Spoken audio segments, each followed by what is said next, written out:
L'histoire du jour du Seigneur, une vieille et vénérable dame qui a 70 ans, une histoire en 8 épisodes, c'est ce que nous vous proposons tout au long de cet été, plongé dans la mémoire de la télévision, de l'Église, marqué par chacune des époques traversées. Nous accomplissons ce parcours avec le Père Yves Combeau. Bonjour. Bonjour. Vous êtes dominicain et conseiller éditorial au jour du Seigneur. Vous préparez un ouvrage sur l'histoire du jour du Seigneur à paraître aux éditions Plomb.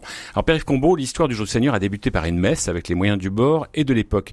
Mais célébrer la messe à la télévision en direct, c'est à la fois une performance technologique, mais aussi un enjeu spirituel avec des questions essentielles. Oui, alors ce qui est assez curieux, c'est que personne n'a jamais discuté le fait de diffuser la messe en direct. Jamais. Moi, je croyais qu'effectivement, il y avait une question sur le fait que ce soit en direct ou pas. Il y a une question théorique, mais il n'y a jamais une question pratique. C'est-à-dire que lorsque le Père Pichard, le fondateur du Jour du Seigneur, est arrivé auprès des responsables de la télé française en 48, il était évident pour tout le monde, y compris pour ses ingénieurs laïcs, que la messe serait en direct.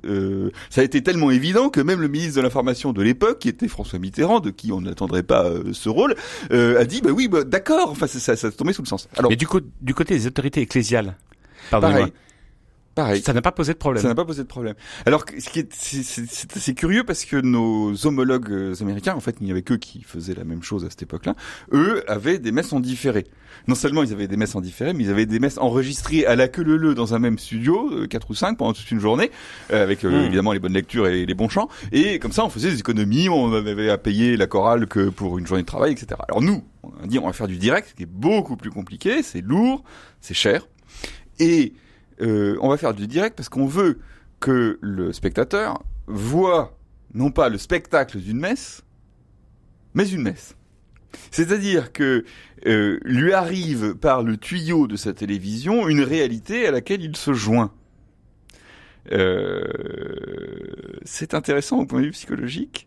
Parce que du coup, on a tendance à nier le fait que l'image télévisuelle, quoi qu'on fasse, est un spectacle.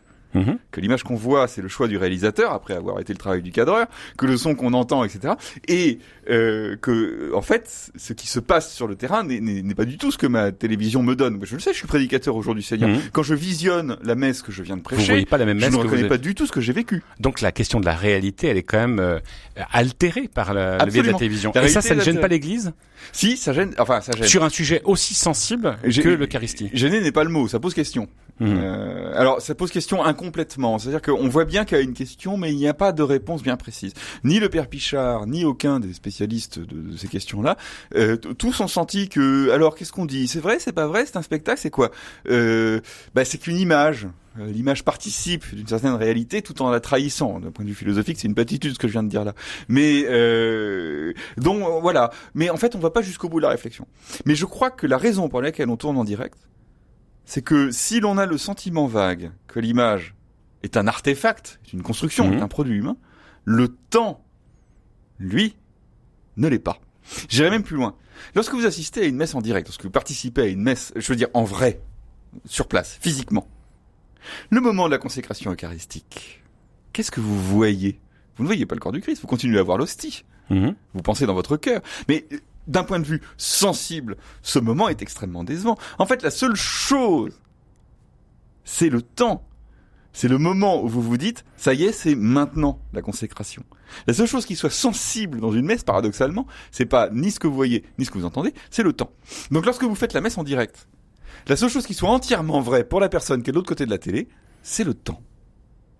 Et comme elle sait qu'il n'y a pas de décalage, c'est à ce moment-là, et ça n'est pas une construction, c'est un fait, c'est à ce moment-là qu'a lieu la consécration. Alors, il y a eu toute une époque où effectivement il y avait une crainte, notamment de la question de savoir si le téléspectateur allait respecter l'Eucharistie en étant devant son poste. C'est-à-dire qu'on peut faire à peu près n'importe quoi, quitter la célébration, rentrer, ce qu'on ne fait pas forcément dans une église. Alors, c'est évident. En même temps, en fait, on a été vite rassurés. Alors, il est vrai qu'une partie des spectateurs, ceux qui sont peu ou pas chrétiens ou ceux qui ne sont pas pratiquants, peuvent assister à l'émission en faisant autre chose. Mais on craignait, par exemple, qu'il fût à table à ce moment-là, ou au moins qu'il partageât sa apéritif. En fait, ça n'est pas arrivé. Bon, ce qui peut arriver, c'est qu'une personne que ça intéresse, mais modérément, fasse son repassage à cette heure-là. C'est pas un drame.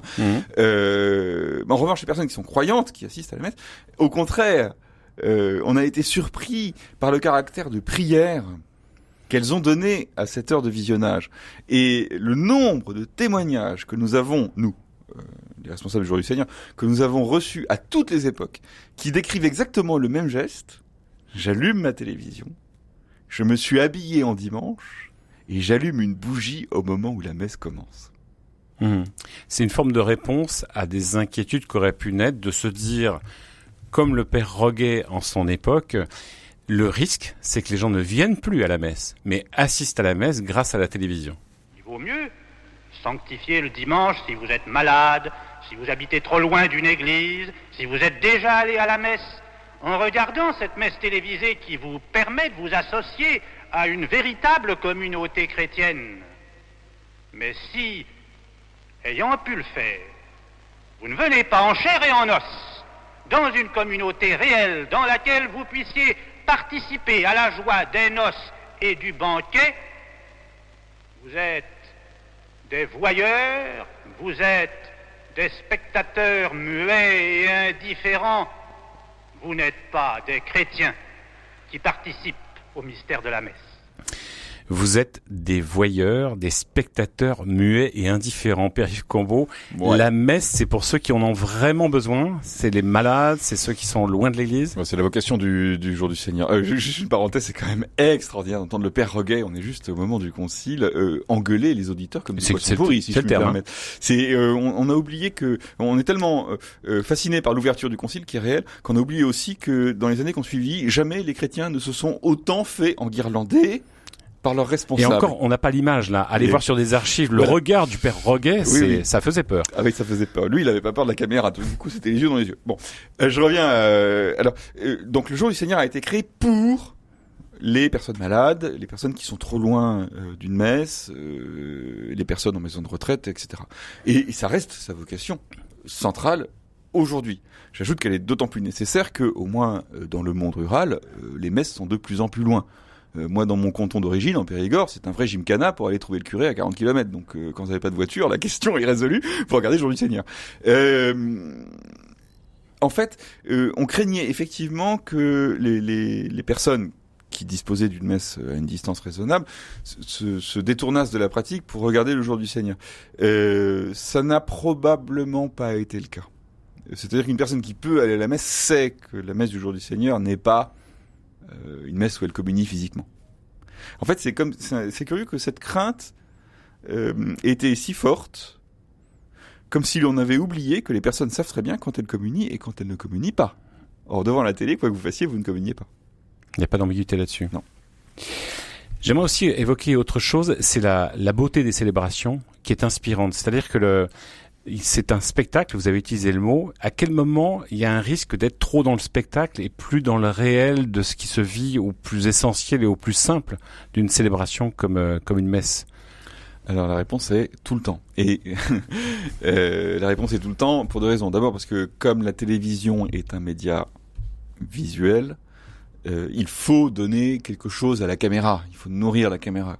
Les paroissiens des églises qui accueillent la messe sont souvent très surpris de l'extrême changement que produisent les lumières, parce que l'éclairage des églises est entièrement refait pour la messe.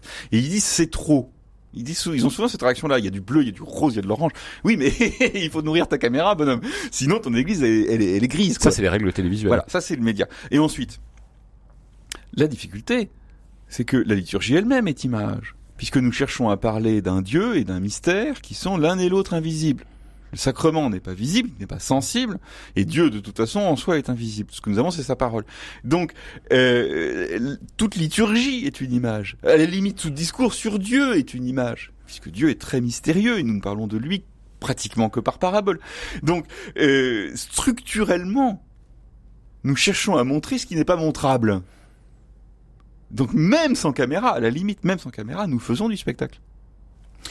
Et la beauté de ces célébrations diffusées a aussi un impact, presque une grâce pour des célébrations accessibles à tous et qui peuvent être un appel à la vocation pour des téléspectateurs occasionnels. J'avais juste des échos de messe par mes amis quand j'étais au collège, ces amis qui allaient au catéchisme et qui trouvaient tout ça très ennuyeux à la messe.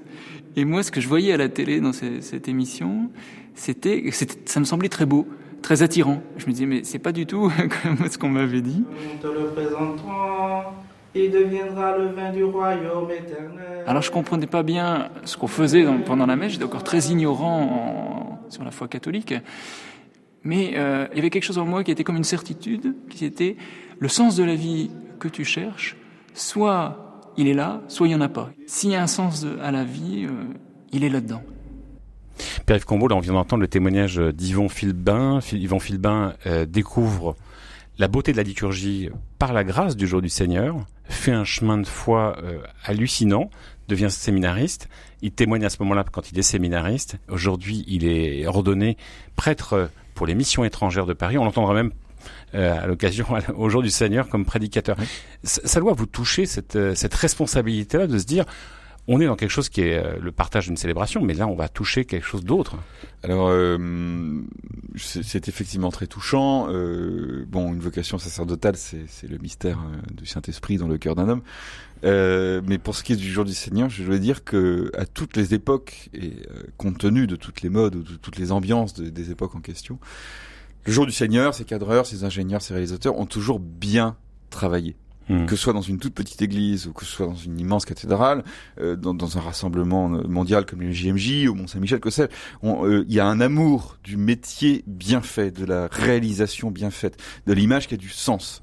Et le dialogue entre le réalisateur, le prêtre, les responsables liturgiques en amont de la messe, la critique ensuite, après, en aval, une fois qu'elle a été diffusée, est-ce que c'était bien, est-ce que c'était pas bien, qu'est-ce qu'on a dit, qu'est-ce qu'on n'a pas dit, tout ça, ça montre un amour du beau travail. Et qui a son impact et qui touche le cœur des hommes. Merci Pierre-Yves Combault, merci également à Pierre-Henri Paget qui a réalisé cette émission, à Carole Delafont qui avec rigueur l'a préparée et la documentation du Jour du Seigneur, et les archives de l'INA, Présence protestante, CFRT et Production du Parvis.